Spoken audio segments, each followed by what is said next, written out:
I'd like to talk for a few minutes about the world situation that we live in today and how the teachings of Tibetan Buddhism, and in particular its teachings on meditation practice, could provide some extremely important resources for us trying to make our way through this very dark night. So we have a lot of problems, obviously, these days in the world. We have the ecological situation, the degradation of the environment that we've lived in for 6 million years as our species has evolved. We have the incredible social disruption that is caused when the extremely wealthy and the extremely poor are separating from one another even as we speak. The social chaos that results when people from one race can't understand or appreciate or even accept people from other races, and people misjudge each other. From the political disruption, when people of different political persuasions, not just in the United States or North America or the Western world, but throughout the world, people of different political persuasions demonize each other and are in endless conflict and struggle. But there's another crisis that I feel is even more terrifying. And I would call that the crisis of identity. We as human beings, more and more in the world that we live in, no longer actually know who we are.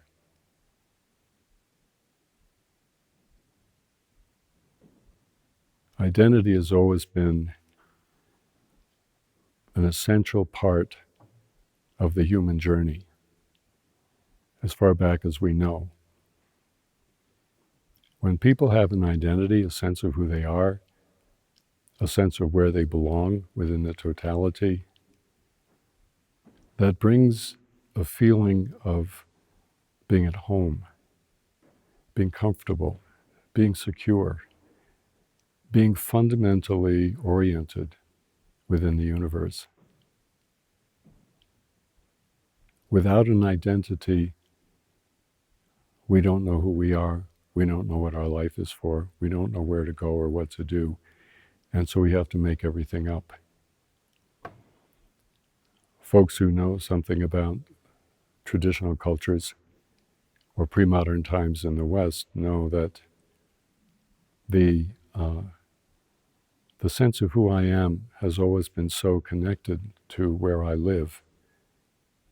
When you live in a place over a long period, you begin to sense the sacredness of the land, and there's an interchange between you and the world around you. And the world is experienced as a living, intelligent, sacred other. And this is true both in pre-agricultural and post-agricultural times, until quite recently, until the Industrial Revolution and the technological era. So identity has always been bound up with place, very much bound up with our human relationships. You know, I am who I am because of the web of relationships of the people that I love and care about, within which I'm a part.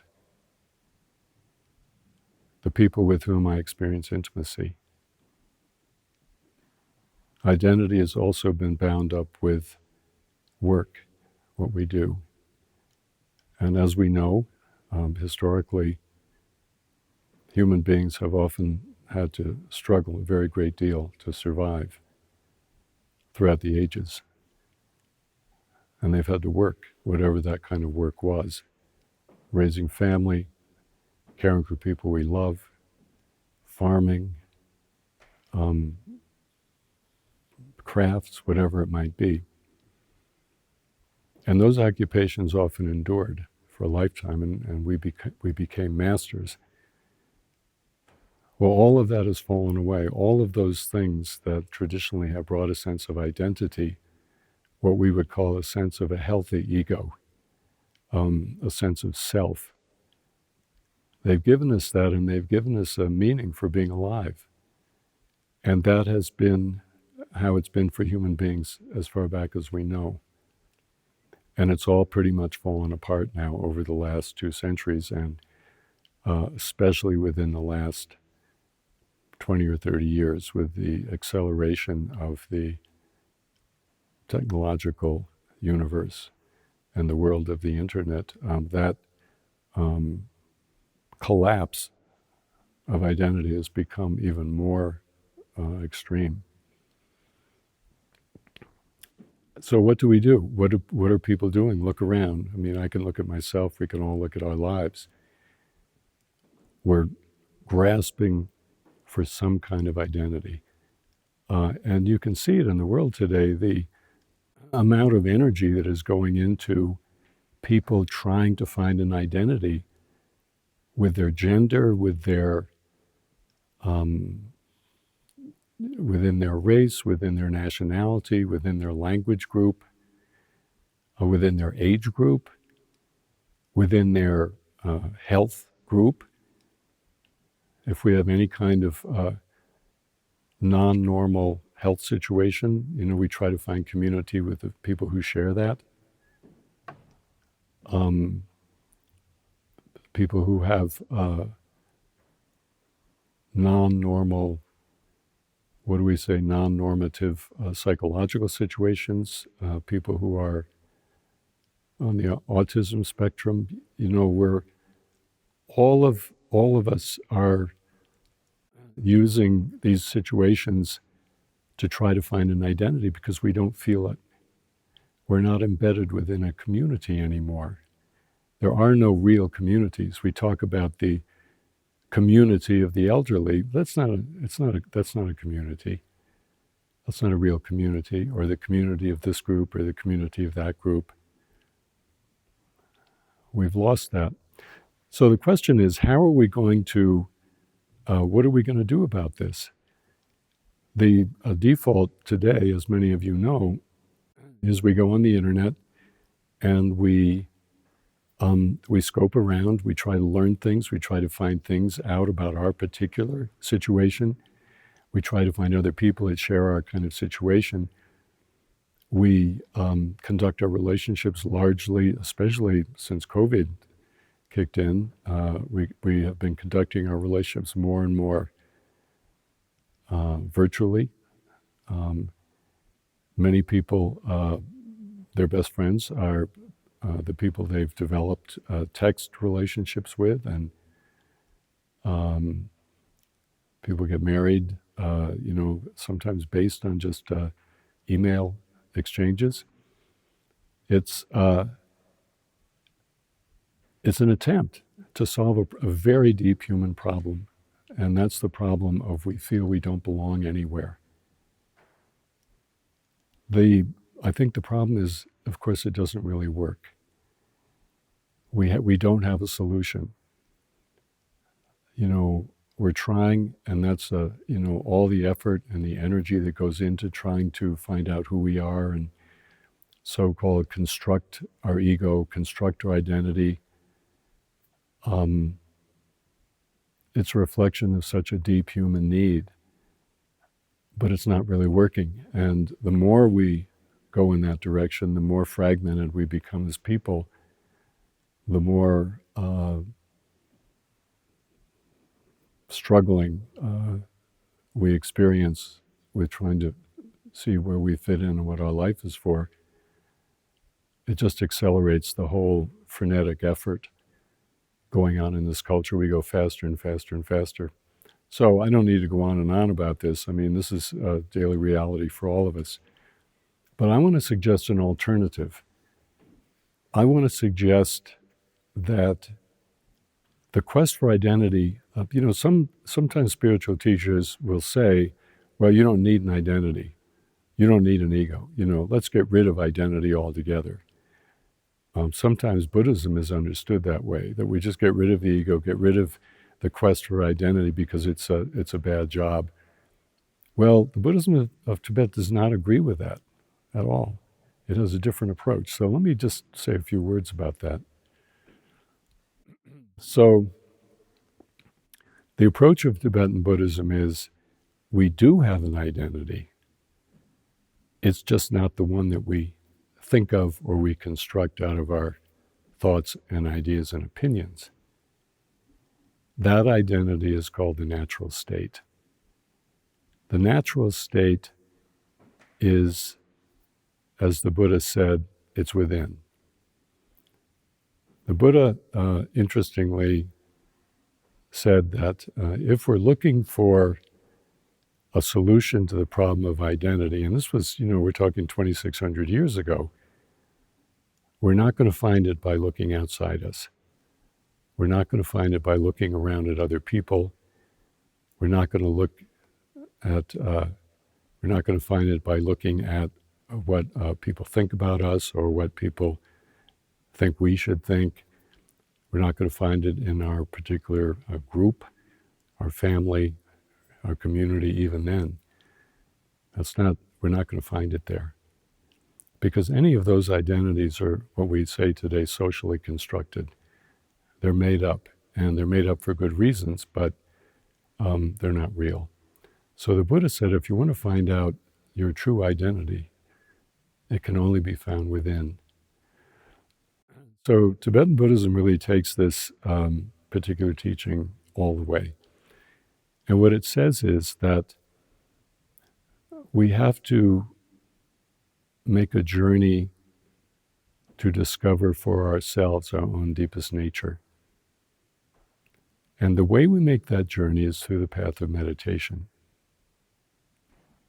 And the way it works is, and this might be slightly different from meditation that you've heard about, is we pay attention to our experience. We sit down, we set aside some time, we follow our breath, we pay attention to our body, and we begin to feel into our experience. We begin to look deeply into what we experience moment by moment by moment. And as we do that, and this is a somatic practice because if we sit there and just think about the problem, we're not getting anywhere. And that's often what we do when we meditate. So we pay attention to the place in us where direct, naked experience, feelings, intuitions, felt sense happen, which is in the body. So we pay attention. And we begin to realize that slowly we are looking into the depths of something that almost appears limitless. When we look into our personal human experience at this moment, not what we think we're experiencing, not experience that has been filtered through the mechanism of the thinking mind, but the direct naked experience of our own being, we begin to realize we're looking into a very deep ocean. There's something incredibly reassuring already when we do that, and we begin to feel that we're touching something real, and it has such a different feeling from when we're thinking or when we're on the internet or when we're texting people. It's a feeling of tangible, warm, open reality, and we feel like we're, in a way, that we're coming home to something extremely important. This is not necessarily an easy journey because many of us are unfamiliar frankly, with what we actually feel and experience and perceive and intuit moment by moment. We're unfamiliar with it. And furthermore, there are many things in our experience, especially in the modern world, that are so painful that we would prefer to look away. We don't want to look at them and feel them. But when we do that, when we begin to realize that we do have to touch ourselves, we do have to touch our depths, something really extraordinary begins to happen. We look into our experience and things open, they open, and there's a depth that begins to emerge slowly, slowly. And at a certain point, we feel that we're actually in a vast, starry sky where the predominant feeling is an incredible amount of space and openness and freedom. And within that vastness, there are all these stars and planets and supernovae and galaxies, and those are all our experiences as humans, but they're happening within a huge space. And that space is our basic nature. When we perceive that depth and that infinitude, we realize that's actually who we are. And that out of that infinite, you could say, space or awareness or sense of beingness, out of that our experience arises moment by moment. Within that space, there's a sense of tremendous freedom and tremendous joy. And we truly feel that we have come home. We have come home to our basic being.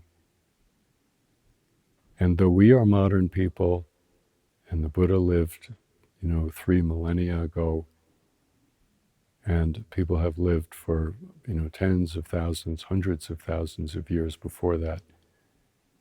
And there are all these differences, even among me and my children, or me and my spouse.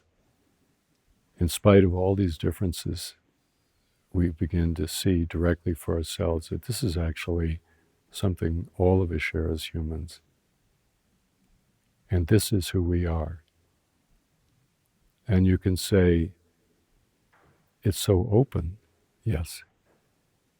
You can say, it's so unprotected. That's true. But the thing is, when you touch that part of yourself, you're touching something that you experience directly as infinite and eternal. And nothing that happens can compromise that in the least.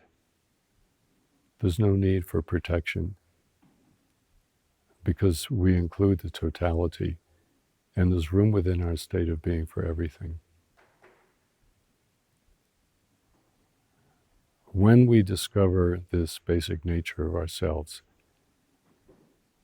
you can say that it's inside. I mean, that's what the Buddha said, that within us there is a place, as he says in a very, very early text, that is unborn and unconditioned, that is infinite and free. But when we find that place, and we find that that's who we truly are, we realize that that place actually is no place because it's everywhere. It's the basis of ourselves, and it's the basis of everything that is. This is not some kind of high-minded, highfalutin spiritual teaching. It's simply the nature of who we are as humans. And if we are distressed, and if we are struggling, and if we feel perpetually dissatisfied with our answers, that's a sign of our own deep intelligence and integrity. What we long for is very real and very authentic and very sacred, actually, which is to find out who we are. But the answers that we currently find, and the fact that we have the courage to admit they're not working, that's a beautiful thing in humans. What is extraordinary about this time is that these teachings coming from Tibetan Buddhism have arrived in our world. And I personally feel they give us access to an answer not only for our own personal, immediate human dilemma, but also for the dilemma of our entire species.